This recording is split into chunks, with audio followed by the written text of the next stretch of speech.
नमस्कार दोस्तों। हमारे देश में लेफ्ट लिबरल मीडिया और विरोधी दल, खासतौर से कांग्रेस, उन्हें भी आजकल मैं लेफ्टिस्ट ही मानने लगा हूं, क्योंकि कांग्रेस का जो चरित्र है वो बिल्कुल वामपंथियों जैसा इस समय हो चुका है। ये सब लोग हमेशा ऐसी खबरों की तलाश में रहते हैं जिसमें प्रधानमंत्री नरेंद्र मोदी का मानमर्दन किया जा सके। उनके खिलाफ कुछ ना कुछ ऐसी चीज़ें तलाशते रहते हैं कि उनको हिट किया जा सके। कभी पेगासिस का मुद्दा आ जाता है, कृषि कानून आ जाते हैं, कभी कुछ कभी कुछ कभी कुछ। हिंडनबर्ग की रिपोर्ट आई थी पिछले दिनों, आप जानते ही हैं क्या कुछ हुआ था। लेकिन जो खबरें प्रधानमंत्री नरेंद्र मोदी के समर्थन में जाती हैं या ये दिखलाने की कोशिश करते हैं कि नरेंद्र मोदी सही हैं, उन खबरों को दबाने की कोशिश की जाती है। और इसके लिए मैं केवल लेफ्ट मीडिया को ही दोषी नहीं ठहराऊंगा। इसके लिए जो तमाम, जिसे कहा जाता है सो कॉल्ड, जिस पर ठप्पा लगा है गोदी मीडिया का, वो भी इन खबरों को उस तरीके से नहीं उठा पाता है, उस तरीके से आप तक नहीं पहुंचा पाता है जिस तरीके से पहुंचाई जानी चाहिए। आपको याद होगा, दो तीन प्रसंग आपको बताऊंगा आज मैं। आपको याद होगा कि पिछले दिनों एक खबर बहुत प्रमुखता से आई थी, और वो खबर ये थी कि संजय शेरपुरिया नाम का एक ठग है, जो प्रधानमंत्री नरेंद्र मोदी के साथ अपनी तस्वीरें दिखाता है लोगों को ये कहता है कि साहब, मैं मोदी जी का बड़ा करीबी हूँ, मेरे पीएमओ में सीधे ताल्लुकात हैं और मैं आपका कोई भी काम करा सकता हूँ, और इसके बदले में उनसे पैसा ऐंठ लेता है। ये खबर कब ब्रेक हुई? जब उसके खिलाफ एक्शन हुआ, जब यूपी पुलिस ने, एसटीएफ ने उसको पकड़ा।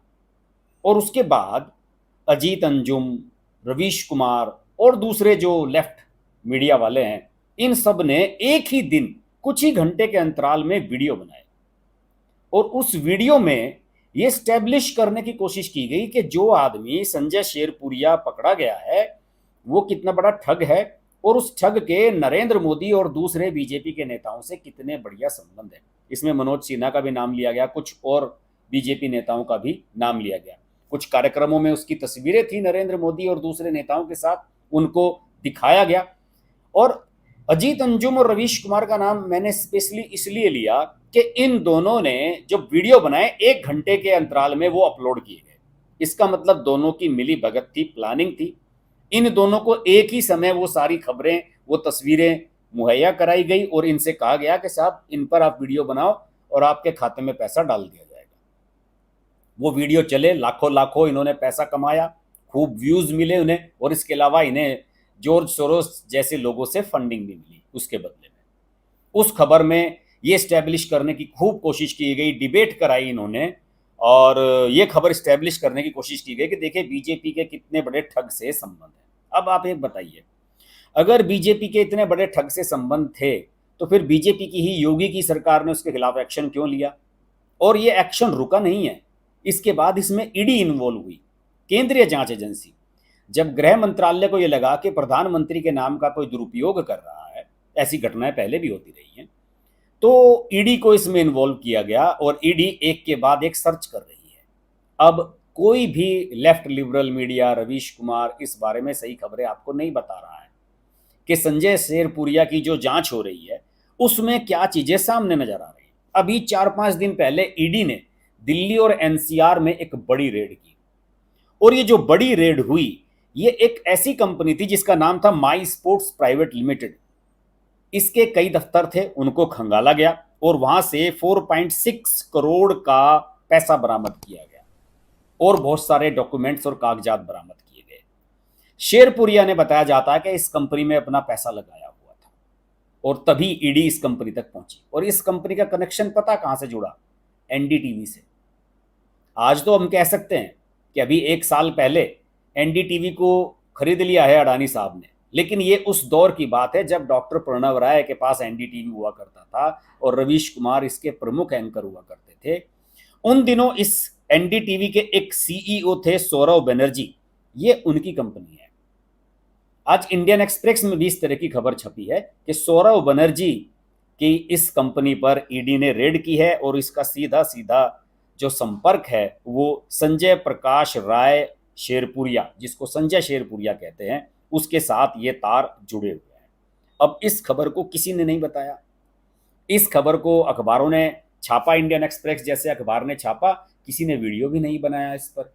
अजीत अंजुम चुप हैं। रवीश कुमार की जो क्या कहना चाहिए कि बोलती बंद हो गई है। दें जवाब अब इस पे।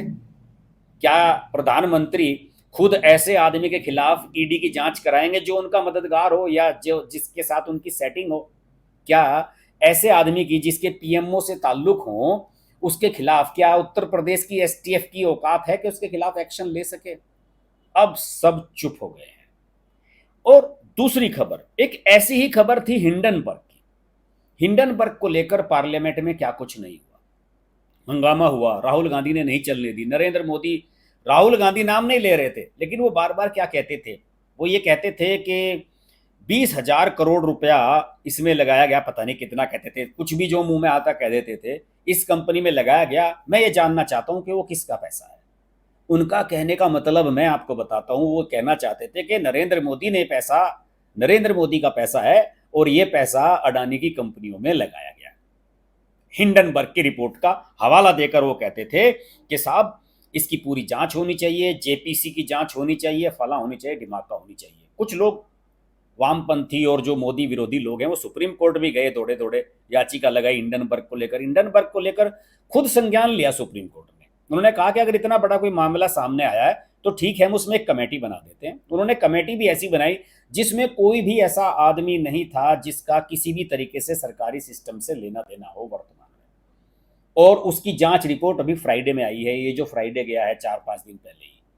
और उसमें कहा गया है कि साहब सरकार की तरफ से इसमें कोई लापरवाही नहीं हुई है, अडानी को कोई अतिरिक्त सुविधा नहीं दी गई है, ना ही जो रेगुलेटरी है सेबी उसने कोई अनियमितता की है, किसी भी तरह की कोई गड़बड़ नहीं है। जिस तरीके से बिजनेस डीलिंग होती है उसी तरह से डीलिंग हुई है। और ये खबरें उसी समय आने लगी थी कि हिंडनबर्ग एक शॉर्ट सेलिंग कंपनी है, कंपनियों के खिलाफ खबरें चलवाती है, उनके जब शेयर गिरते हैं उस शेयर का लेन देन करती है और जमकर पैसा कमाती है। और उसमें टूल किट कौन बनते हैं? हमारे राहुल गांधी जैसे नेता और तमाम विपक्षी दल, जिन्हें सिर्फ नरेंद्र मोदी को टारगेट करने का एक मौका चाहिए। और इसके बाद क्या हुआ है, फ्राइडे को इस रिपोर्ट आने के बाद अडानी जो पिछले 3-4 महीनों से बिना वजह से जबरदस्त घाटा झेल रहे थे, उनकी कंपनियों के शेयर नीचे जा रहे थे और भी बहुत सारी दिक्कतें उनके सामने पेश आ रही थी।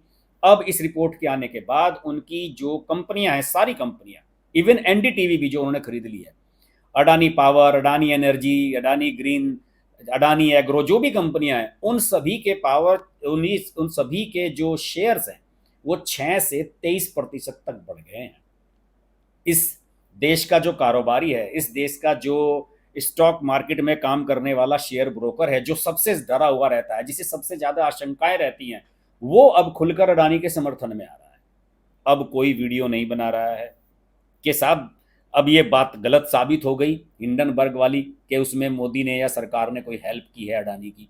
तो इस पर तो किसी ने वीडियो नहीं बनाया, ना ही किसी ने डिबेट आयोजित की। यही जो सत्यहिंदी.com वाला आशुतोष है, रोजाना मैं नहीं जानता कम से कम 50 वीडियो इस पर उन्होंने, आलोक जोशी और तमाम जो ऐसे लेफ्ट वाले जो वामपंथी हैं इस पर बैठते हैं, डिबेट करते हैं, उन्होंने कितनी अनगिनत डिबेट की थी, कितने सारे वीडियो बनाए हिंडनबर्ग को लेकर। और अब सुप्रीम कोर्ट की जो रिपोर्ट आई है उस पर किसी की जुबान नहीं खुली, उस पर अब कोई वीडियो नहीं बना रहा है। और इस पूरे प्रकरण की हवा पहले ही शरद पवार निकाल चुके हैं। शरद पवार ने कहा था कि जेपीसी से ज्यादा बेस्ट ऑप्शन है सुप्रीम कोर्ट की कोई स्वतंत्र कमेटी, हमें सुप्रीम कोर्ट पर भरोसा करना चाहिए। और उन्होंने ये कहा कि बिना किसी साक्ष्य के, बिना किसी सबूत के, हमें देश के सम्मानित कारोबारी अडानी जैसे लोग, जिनका देश की तरक्की में बहुत बड़ा योगदान है, उन जैसे लोगों के खिलाफ इस तरह की बातें नहीं करनी चाहिए। खुद एनडीटीवी को इंटरव्यू देकर शरद पवार ने ये बातें कही थी, लेकिन अब कोई नहीं सवाल उठा रहा है। और ये वही सुप्रीम कोर्ट है जिस सुप्रीम कोर्ट ने मोदी के समर्थन में, अप्रत्यक्ष रूप से अगर कहेंगे तो ये मोदी के समर्थन में फैसला गया। अडानी को अगर क्लीन चिट मिली है सुप्रीम कोर्ट की कमेटी की रिपोर्ट में, तो ये वही सुप्रीम कोर्ट है जिसने कुछ दिन पहले ही फैसला दिया है दिल्ली सरकार के समर्थन में कि दिल्ली सरकार को सारे राइट्स दिए जाने चाहिए, इवन अधिकारियों की ट्रांसफर पोस्टिंग का भी, जिसे लेकर बड़ी तारीफ कर रहा था ये सारा लेफ्ट लिबरल मीडिया। अब बोलिए आप सुप्रीम कोर्ट के समर्थन में हैं या खिलाफ हैं? नरेंद्र मोदी को क्लीन चिट मिली है या नहीं, इस पर आप चर्चा क्यों नहीं कर रहे हैं? देखिए अब हो क्या रहा है इस देश में कि जो कांग्रेसी हैं वो जिन चीज़ों के लिए कभी बीजेपी की आलोचना किया करते थे वो अब उन्हीं कामों को करने लगे हैं। आपको याद होगा कि गौमूत्र को लेकर बीजेपी वालों के मन में कितनी श्रद्धा है, सभी हिंदुओं के मन में श्रद्धा है। कांग्रेस वाले और इवन उद्धव ठाकरे जो हिंदूवादी पार्टी से निकल कर आए थे वो भी मजाक उड़ाया करते थे कि गौमूत्र से कुछ नहीं होता है, ये सब बेकार की बातें हैं। अभी कर्नाटक असेंबली का सेशन शुरू हुआ है, सारे की गौमूत्र से धुलाई करवाई है कांग्रेसियों ने कि इसे बीजेपी वालों ने, जो पुरानी भ्रष्ट सरकार थी बम्बई की, उसने इसे अपवित्र किया हुआ था, इसको हम पवित्र करा रहे हैं। अगर आपकी गाय गाय में मान्यता नहीं है, अगर आप हिंदुत्व वाद को कुछ नहीं मानते, राहुल गांधी तो खुद कहते हैं कि हिंदुत्व कुछ नहीं होता है, तो फिर आप गाय के मूत्र से उसका शुद्धिकरण क्यों करा रहे हैं? बताइए आप, है किसी के पास जवाब? ये सब चीजें हैं। एक और मुद्दा महत्वपूर्ण जिसे आजकल बिल्कुल दबा दिया गया है, उला लिया गया है। जनवरी में आपको ध्यान होगा कि बीबीसी की एक डॉक्यूमेंट्री आई थी नरेंद्र मोदी के खिलाफ। उसमें नरेंद्र मोदी को गुजरात दंगों के लिए जिम्मेदार ठहराने की पूरी पूरी कोशिश की गई थी। भारत सरकार ने उसको बैन किया था और उसके कुछ दिनों के बाद ही रेड हुई थी इनकम टैक्स की बीबीसी के दफ्तरों पर। सारा लेफ्ट लिबरल मीडिया रोने लगा था, अरे भाई ये क्या हो गया, बीबीसी पे ये हो गया, बीबीसी पे ये हो गया, जुल्म हो रहा है, प्रेस की आज़ादी पर ये हो रहा है, फलाना हो रहा है। अरे भैया बीबीसी पे हो रहा है, तुम तो खूब गालियां दे रहे हो खुलेआम। तुम यूट्यूब पर आशुतोष, कालुतोष, रवीश कुमार, अजीत अंजुम, आरफा खानम, सारे के सारे तो आप लोग बैठकर भाषण दे रहे हो। आपको किसने रोका है? आप चलाइए, अपना पूरा जोर चला रहे, अपना एजेंडा चलाइए आप।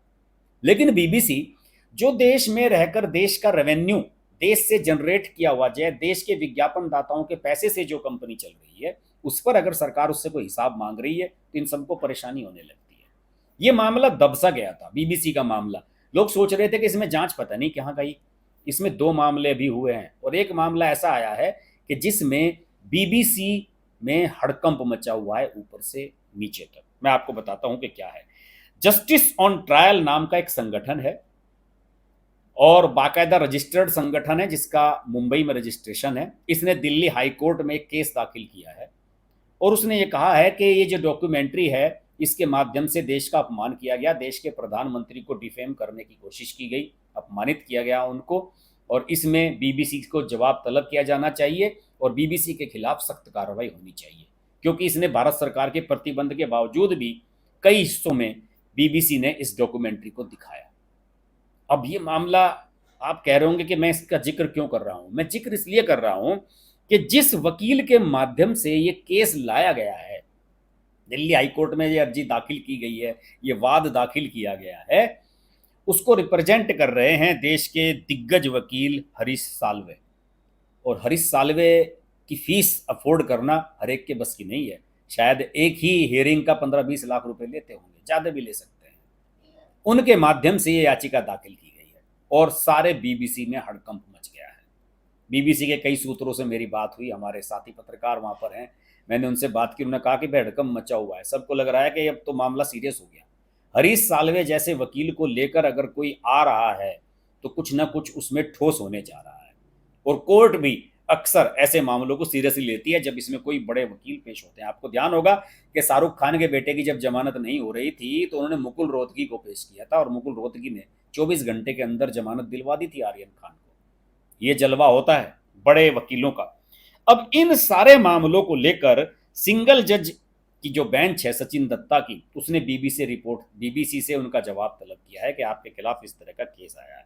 इससे पहले एक बीजेपी नेता विनय कुमार सिंह ने भी मानहानि का केस इसी डॉक्यूमेंट्री को लेकर बीबीसी पर किया था।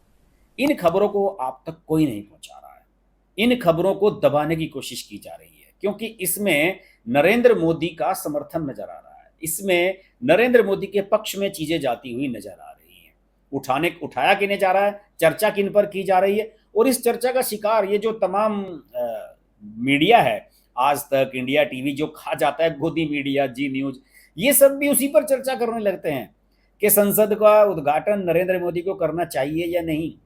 लेफ्ट वालों ने एक मुद्दा उठाया और सब लोग उसी के पीछे लग गए हैं। लेकिन जो खबरें मैंने आपको 3-4 खबरें आज बताई हैं इस वीडियो में, उनके बारे में आपको कोई नहीं बताएगा और ना ही उन पर कोई डिबेट होगी। क्यों? क्योंकि वो नरेंद्र मोदी के पक्ष में जाती हैं।